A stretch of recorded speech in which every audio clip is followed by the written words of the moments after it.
Men Namangan viloyati Uch tumanidan keldim. Familiyam Qodirova, ismim Rohila. Men o'tgan yildan beri shu sihatgohga kelaman. O'tgan yili bosh miya kistasi hamda qizil o'rnigachi kistasi bilan kelganman. Davleniyam 180 dan pastga tushmasdi. Allohga shukr, shu yerga kelganimdan beri ancha shifo topdim. Davleniyalarim tushdi.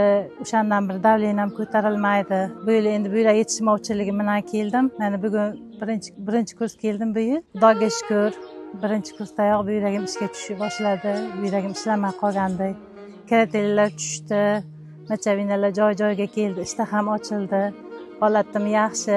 Mana shu buyrak yetishmovchilik kasalligiga uchraganimdan beri qancha doktorlar больницаga davolaymiz, shifo davolashimiz kerak degandi. Men o'tgan yil shu yerdan shifo topganim uchun, ixlos qilganim uchun shu yerga yana keldim. Больницаlarga ham yotmadim. больницаga yotmaganim bilan mana hozir yaxshiman. Juda holatim yaxshi. Shahalarim ochilgan. Kreatin 271 edi. Hozir tushdi.